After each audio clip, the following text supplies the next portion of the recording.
दोस्तों नमस्कार। मेरा नाम आर.के. द्विवेदी है और मैं रीवा जिले से बिलोंग करता हूँ। मध्य प्रदेश में रीवा डिस्ट्रिक्ट है, वहाँ का मैं प्रॉपर निवासी हूँ। डायरेक्ट सेलिंग के बारे में थोड़ा सा चर्चा करेंगे कि आखिर डायरेक्ट सेलिंग है क्या, डायरेक्ट सेलिंग क्यों जरूरी है, डायरेक्ट सेलिंग करने से हमें क्या फायदे हो सकते हैं। तो दोस्तों सबसे पहले तो ये बात कि डायरेक्ट सेलिंग है क्या। डायरेक्ट सेलिंग का मतलब सीधा सीधा है कि किसी भी कंपनी की सेवाओं को या किसी भी कंपनी के उत्पाद को बिना बिचौलियों की मदद लिए हुए सीधे ग्राहक तक पहुंचा देना, यानी कंपनी के उत्पाद को सीधे ग्राहक तक पहुंचा देने की व्यवस्था है, जिसे हम डायरेक्ट सेलिंग कहते हैं। यानी कंपनी अपने सेवाओं को, अपने उत्पाद को डायरेक्ट ग्राहक को बेचती है बिना बाजार में उतारे हुए। तो दोस्तों ये होता है डायरेक्ट सेलिंग।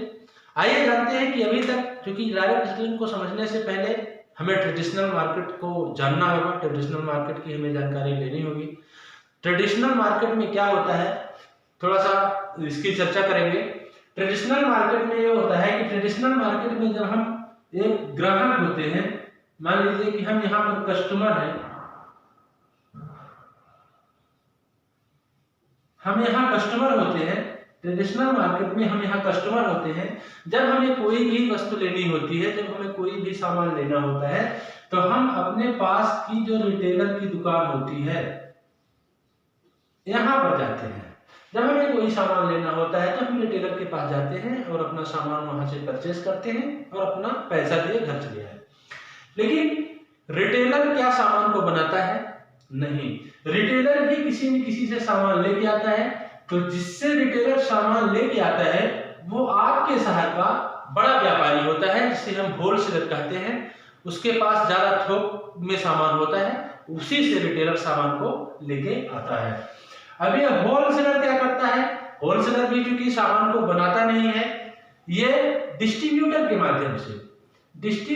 माध्यम से सामान को दूसरे शहर से मंगाता है। डिस्ट्रीब्यूटर भी क्योंकि किससे लेके आता है सामान को? डिस्ट्रीब्यूटर C&F एजेंट होता है, जिसके माध्यम से डिस्ट्रीब्यूटर सामान को लेके आता है। अब इसके बाद में क्या होता है सामान का? इसके बाद में उस सामान का प्रचार जो कि महत्वपूर्ण रोल होता है। प्रचार एक महत्वपूर्ण भूमिका है। प्रचार ना हो अगर किसी वस्तु का, टीवी में एडवर्टाइज, टीवी में, पेपर में, न्यूज़पेपर में, सोशल मीडिया में अगर प्रचार ना हो किसी वस्तु का, तो उसको हम और आप नहीं जान पाते हैं कि ये सामान अच्छा है या गंदा है या कैसा है या मार्केट में नया आया है। तो इसलिए कोई भी कंपनी जब अपने उत्पाद को बनाती है तो उस उत्पाद का प्रचार जरूर करवाती है। तो ये होता है एडवर्टाइजमेंट। इसके बाद होता है, यहां पर होती है हमारी कंपनी। दोस्तों अभी तक जो भी हम खरीदारी अपने जीवन में करते चले आए हैं, जो भी सामान हम मार्केट से खरीदते हैं, इसी व्यवस्था के तहत हमारी ये बहुत पुरानी बाजार की व्यवस्था है। इस व्यवस्था को ही हमने शुरू से देखा है। इसको हमारे पिताजी ने किया, उनके पिताजी ने किया और अब हम कर रहे हैं। इसी बाजार व्यवस्था से हम अपने जीवन के संपूर्ण आवश्यकताओं की पूर्ति वस्तुओं की करते हैं। इस व्यवस्था में क्या होता है दोस्तों? ये रिटेलर, होलसेलर, डिस्ट्रीब्यूटर, C&F और एडवर्टाइजमेंट, ये 5 लोग होते हैं जिनसे गुजर करके हमारे पास तक सामान पहुंचता है। तो दोस्तों यहाँ पर देखते हैं कि यहाँ पर होता क्या है इस बाजार व्यवस्था में। मान के चलिए कि अगर हम मान लीजिए ये हम पेन खरीदे, ये अगर हमने मार्कर खरीदा बाजार से, ये मुझे मिला, इसको कंपनी को इस मार्कर को बनाने में इसकी जो लागत है और इसका मुनाफा जोड़ के मान लीजिए कि कंपनी का खर्चा आया 50 रुपए। 50 रुपए अगर इस मार्कर से कंपनी को मिलता है तो कंपनी की लागत और मुनाफा सहित हो जाता है। लेकिन क्या जो टीवी में प्रचार करवाते हैं, महंगे बड़े सेलिब्रिटी को लाते हैं, किसी हीरोइन को लाते हैं, किसी हीरो को लाते हैं, अक्षय कुमार जी आते हैं, हेमा मालिनी जी आती हैं, ऐश्वर्या राय जी आती हैं, तो क्या दोस्तों वो फ्री में प्रचार करती हैं? नहीं, वो 5 मिनट कंपनी के लिए बोलने के, 5 मिनट टीवी में आने का और कंपनी के उत्पाद को दिखाने का करोड़ों रुपए लेती हैं। अगर हम ये मान लें कि हमारी खरीदी हुई वस्तु का 10% भी इनके पास जाता है तो 10% पैसा तो एडवर्टाइज वाले में चला गया। अब इन्होंने सीएनएफ एजेंट ने भी बहुत सारा पैसा लगाया है, इन्होंने, इनके पास बहुत सारे वर्कर्स हैं, ये कंपनी के ऐसे डिस्ट्रीब्यूटर हैं जो सारा माल कंपनी से लेते हैं, तो इन्होंने भी चूंकि पूंजी लगाया, पैसा लगाया, समय दे रहे हैं, व्यापार कर रखा है, तो 10% तो ये भी कमाएंगे, तो 10 रुपए इनका चला गया। डिस्ट्रीब्यूटर का ट्रांसपोर्ट का खर्चा है, आने जाने का खर्चा है, इनका भी रोजगार है, ये भी इसी व्यापार को कर रहे हैं, तो 10% इनका चला गया। होलसेलर जो हमारे शहर का बड़ा व्यापारी है, थोक में सामान खरीदता है, 10% इनके पास चला गया। जो ये रिटेलर है, जो सबसे लास्ट व्यापारी है, जिसके पास हम जाकर के सामान लाते हैं, तो ये भी क्योंकि पूंजी लगा रखा है, ये पूरी समय देता है, पूरे समय बैठे रहते हैं अपने दुकान में, तो ये भी 10% लेते हैं। यहां पर क्या होता है कि अगर इस व्यवस्था में 1 2 3 4 5 यानी 10 रुपए हमारे 5 जगह 50 रुपए इस स्केल की कीमत है, और अगर इस व्यवस्था से हमारे पास तक पहुंचता है तो 50 रुपए इसमें बाद बीच में खर्चा हो जाता है, कंपनी को इस बीच में 50 रुपए खर्चा करना पड़ता है ग्राहक तक अपने सामान को पहुंचाने के लिए। इसका नतीजा क्या होता है कि हमें ये स्केल 100 रुपए में मिलता है। मतलब कंपनी की लागत मुनाफा सहित 50 रुपए, हमारे जेब से गए 100 रुपए, 50 रुपए, 10 रुपए इसको, 10 रुपए इसको, 10 रुपए, 10 रुपए, 5 जगह में 10 रुपए बढ़ गए, यानी 10% पैसा हमारा इन बिचौलियों के बीच में 5 जगह बढ़ता है, तो 50 रुपए इन बिचौलियों के पास चले गए। हमने सामान खरीदा 100 रुपए का, कंपनी में पहुंचा 50 रुपए, 50 रुपए इन बिचौलियों के बीच में चला गया, यानी हमारी जीवन की कमाई का जो भी हम मार्केट से खरीदारी करते हैं उसका 50% पैसा इन बिचौलियों के पास चला जाता है। अगर हम इन बिचौलियों के इस व्यवस्था को समाप्त कर दें, अगर हम इन बिचौलियों के इस व्यवस्था को समाप्त कर दें, तो जो हमारे जीवन के गाढ़ी कमाई का 50% पैसा, 50% पैसा इन बिचौलियों के पास चला जा रहा था, तो अगर हम इस व्यवस्था से हम खरीदारी करते चले आ रहे हैं, ये है हमारी ट्रेडिशनल मार्केट व्यवस्था। अब डायरेक्ट सेलिंग क्या है? डायरेक्ट सेलिंग का मतलब सीधे, डायरेक्ट ग्राहक, कंपनी टू ग्राहक। ये मान लीजिए कंपनी है, सीधे अपने उत्पाद को कस्टमर तक पहुंचा देती है, बीच में कोई बिचौलिया नहीं होता। मतलब हमें क्या करना है, यहाँ रिटेलर के पास जो हम जाते थे तो हमारा 50%, हमारी कमाई का 50% पैसा इन बिचौलियों के पास चला जाता था। अब हम इस रिटेलर के पास अगर नहीं जाते हैं, सीधे कंपनी के पास आते हैं, तो हमारा 50% पैसा बच जाता है।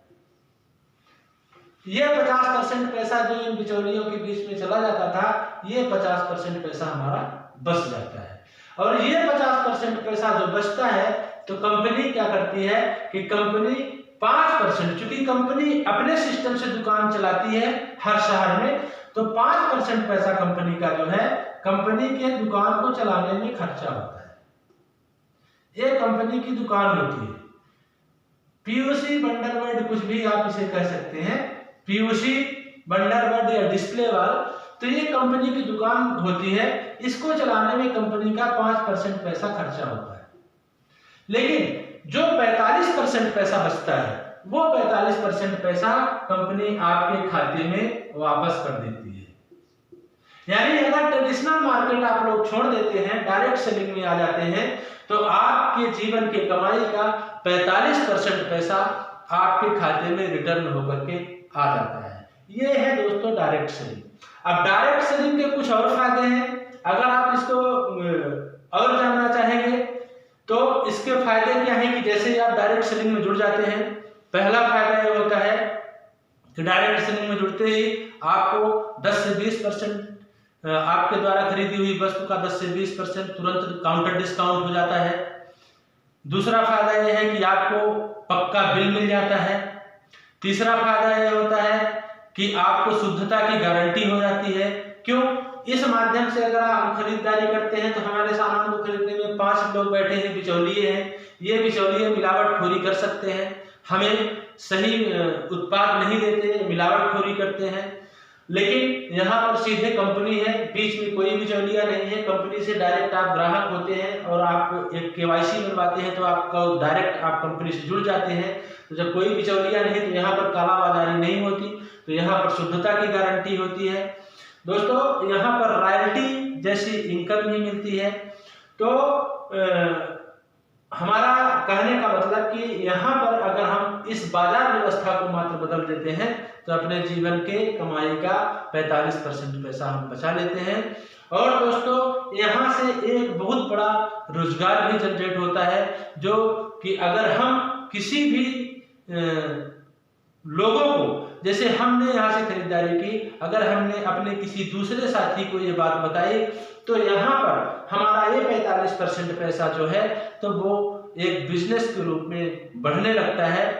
तो ये है डायरेक्ट सेलिंग। दोस्तों, इसमें केवाईसी बनवाने का कोई एक्स्ट्रा चार्ज नहीं लगता। कंपनी आपसे केवाईसी बनवाने का कोई चार्ज नहीं लेती है। सिर्फ अगर केवाईसी बनवाना चाहें आप तो आपको कुछ अपने डॉक्यूमेंट्स प्रोवाइड करवाने पड़ते हैं, जैसे आधार कार्ड, एड्रेस प्रूफ के लिए, आईडी प्रूफ के लिए आधार कार्ड, आपका एक मोबाइल नंबर, आपकी एक फोटो और नॉमिनी का नाम और नॉमिनी का डेट ऑफ बर्थ और एक बैंक पासबुक की एक फोटो। इतने कागज जैसे ही आप किसी भी डिस्ट्रीब्यूटर को प्रोवाइड करवाते हैं तो कंपनी आपको एक आईडी नंबर दे देती है। यूनिक आईडी नंबर होता है वो, जो कि पूरे जीवन में आपके काम आता है। तो दोस्तों, ये था हमारे बिजनेस का प्लान, डायरेक्ट सेलिंग। आपको शायद समझ में आया होगा। बहुत बहुत धन्यवाद आपका। और मैं आप सबसे से ये गुजारिश करूंगा कि इस प्लान को आप लोग समझें और लोगों को अवेयर कराएं और अपने जीवन की कमाई का 50% पैसा बचाएं और दूसरों के 50% पैसा बचाने में आप लोग भागीदार बने। बहुत बहुत धन्यवाद आपका। इस हमारी वीडियो को ज़्यादा से ज़्यादा लोगों तक पहुंचाना, क्योंकि आज हमारे देश में बहुत बड़ी बेरोजगारी है और बहुत ज़्यादा लोगों को ज़रूरत है रोजगार की। हर आदमी अपना पैसा बचाना चाहता है, तो हो सकता है कि आप किसी के पैसे बचाने में मददगार बने। बहुत बहुत धन्यवाद आपका, बहुत बहुत आभार आपका। नमस्कार, जय श्री।